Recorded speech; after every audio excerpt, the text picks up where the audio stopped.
ओम शांति।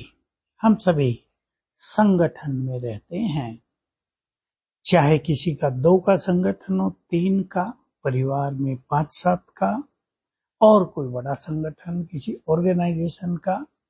हमें अपने संगठनों को प्रेम से भरपूर, सद्भावनाओं से भरपूर बना के रखना है। संगठन में यदि एक दूसरे के प्रति अच्छी भावनाएं नहीं रहती तो संगठन छिन्न भिन्न होता रहता है। मैं उदाहरण दूं, एक निमित्त व्यक्ति है, बड़ा है, उसमें अहम या क्रोध बहुत है, सब पे वो इसी तरह व्यवहार करता है, वो किसी को सम्मान नहीं देता, वो किसी की बात नहीं सुनता, वो चाहता है मैं ही स्टेज पे रहूं, वो चाहता है केवल मेरा ही नाम हो, बाकी कोई आगे ना आए, आने भी नहीं देता वो व्यक्ति। कई जगह ऐसे लोग हैं, किसी को आने ही नहीं देते। तो क्या है, अनेकों के मन में एक संकल्प रहने लगता है, ये व्यक्ति कभी बदलेगा नहीं। इसके कारण ही सेवाओं में डिस्टरबेंस है। यद्यपि ये बात सत्य है, लोग उसे 20 साल से देखते आ रहे, वो बदलता नहीं है। लेकिन हमें ये भी याद रखना चाहिए, यदि हम ऐसे संकल्प करते हैं तो उस व्यक्ति को यदि बदलने की इच्छा भी हो, रियलाइज करने का संकल्प हो, वो नहीं होगा। इसलिए हमें अपने भाव और भावनाएं श्रेष्ठ बना देनी चाहिए। भाव आत्मिक भाव और भावनाएं शुभ भावनाएं, सबका कल्याण हो, सभी बदलेंगे, सभी में बहुत विशेषताएं हैं।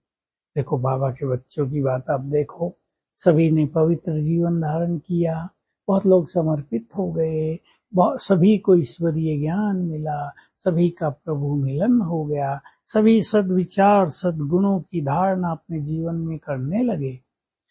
चाहे कितना भी कम लेवल पे करते हो, लेकिन ये सब महान तो है ना। दुनिया में आप देखो क्या गंदगी है, कितनी कामुकता है, कितना दुर्व्यवहार है एक दूसरे के लिए, अग्नि जल रही है। हमारे ब्राह्मण कुलभूषण पवित्रता धारण कर चुके, अपने विचारों को श्रेष्ठ बना चुके, हमें किसी को दुख नहीं देना, धोखा नहीं देना, ये भावनाएं रोज जागृत करते हैं। तो हम सभी उनकी महानताओं को देखें। सबका प्रभु मिलन हो गया, सोचो तो सही, किसी का हुआ दुनिया में? कितने महान हैं वो जो भगवान से मिलते हैं, उनको सत्य ज्ञान प्राप्त हो गया।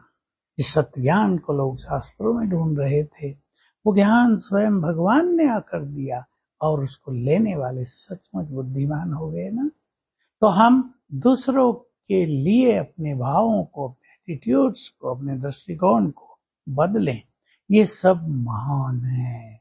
अगर हम इस नजर से दूसरों को देखेंगे तो आप पाएंगे एक चीज, कि हमारी श्रेष्ठ भावनाएं हमें ही बहुत सुख देंगी, हमारी एकाग्रता बढ़ेगी, हमारी खुशी बढ़ेगी, हमारा योग अच्छा होगा।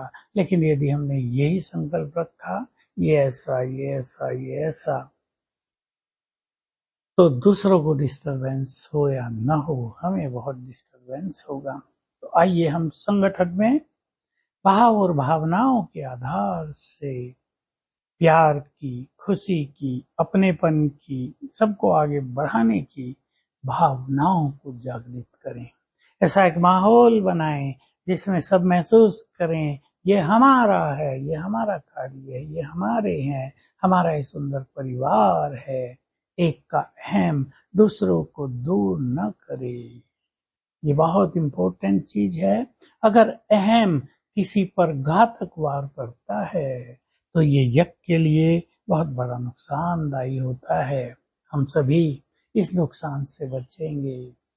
जो दूसरों के लिए बुरी भावनाएं रखते हैं, उनसे भी चारों ओर नेगेटिव वाइब्रेशंस फैलते हैं।